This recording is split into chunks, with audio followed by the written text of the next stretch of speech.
Kaya naman, it's booking and time! Saan? Dito sa What the Fact? Ayan. What the Fact? Siyempre, madali lang ang ating game. No?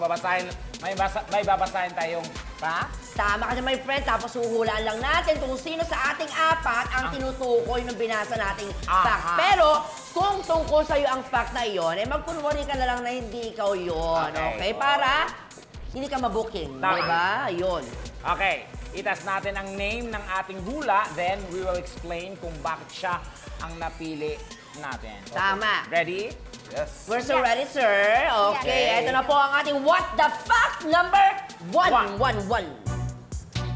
Noong bata pa siya, habang naglaro sa playground ng isang fast food chain, Shumoe ang kanyang kalaro kaya at nalagyan siya ng dumi. Shumoe yung friend niya, yung kalaro niya, tapos nalagyan siya ng dumi. Paano nalagyan ng dumi? Sino kaya i-teach? Pakita, bawal, ibaba. Patingin. Patingin. Wow!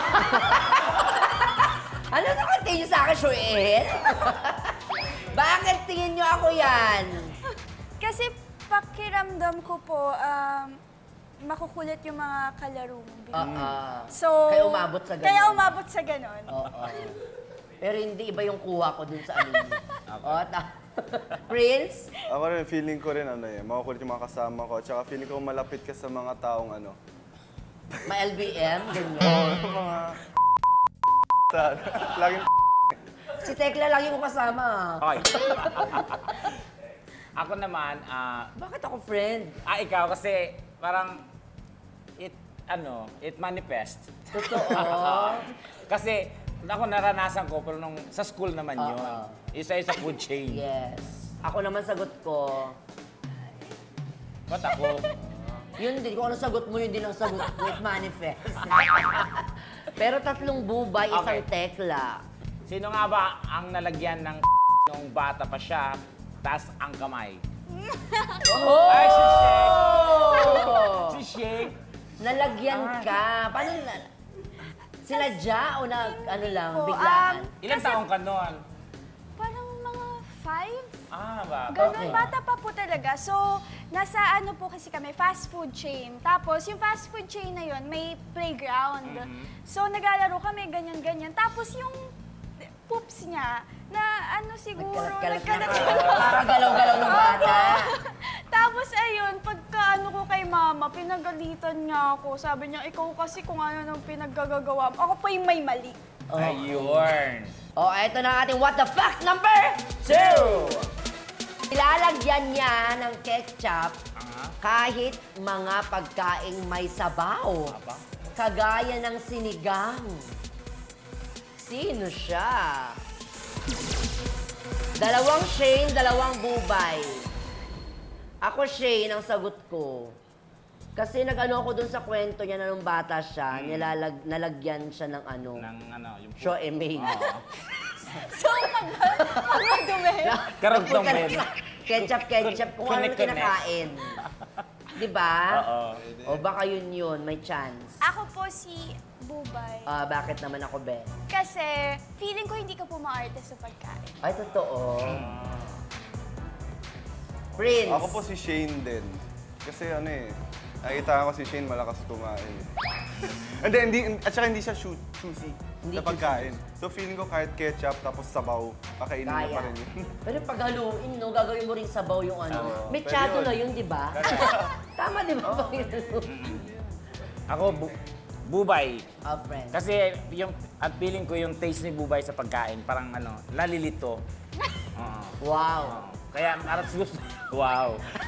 Mas gusto niya yung kakaiba. Kakaibang food kakaibang pala. para challenge. May point ka naman doon. Pero, ang tanong, sino nga ba ang naglagay noon ng ketchup sa sinigang, taas ang kamay? mali tayong lahat! Si Prince. Ikaw rin. Sinigang sa ketchup? O, sa dalawa kayo. Ano lasa nun? Masarap naman. Hindi kasi dati mahilig Ang alam talaga ko, ako. yung ketchup, pwede sa puchero. Ako po lahat kasi din ng pagkain nilalagyan ketchup. Hindi, ibig sabihin yung sabaw mismo, nilalagyan nyo? Hindi Hindi kasi po. sa sobrang hilig ko sa ketchup, nilalagyan ko talaga ng ketchup lahat ng ulam. Kahit na, especially pag ayaw ko yung ulam, nilalagyan ko ng ketchup para sumarap. Yung mga sweets like cake, lagyan mo rin ng Oh, ketchup. ayun. Pati yun? Okay? Hindi naman. Hindi naman umabot sa ganon. Mga ulam lang. Grabe. mga ulam Ikaw, lang. Shane. Ako din po nilaga, adobo, ganun. Hanggang ngayon. Until now, Ngayon hindi na. Ako Ay, until bago na now. yung taste buds ko. paano nyo nalabanan yon? Siguro habang tumatanda, nagbabago yung mga gusto natin sa buhay. Ano Correct. siya? Tama. Change. Ayan. Eto, what the fuck? Number Number 3.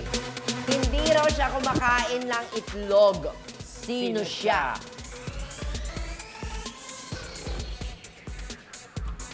Okay. Uy, dalawang Prince, isang Shane, isang Tekla. Sino mauuna dyan? Ako feeling ko si Tekla eh. Parang kapag nakikita ko siya, parang siya yung tipong ano, Uy, kumakain madaming bawal sa kanya. ako ng... Napa- Kumakain ako ng itlog ah. Hindi lang. Lalo na pag mahal ko. Ako feeling ko si Prince kasi feeling ko, sabi mo nga nag-iba na yung taste buds mo. So baka naging maarte ka na sa pagkain. Oo. Ako naman, si Shane. Bakit? Kasi dati kumakain siya ng ketchup, di ba? Tapos biglang nag-iba din. So ngayon siguro, baka ayun na yung kinakain niya ngayon. Hindi na siya kumakain ng itlog din kasi konektado sa ketchup ang Correct. itlog. Tama.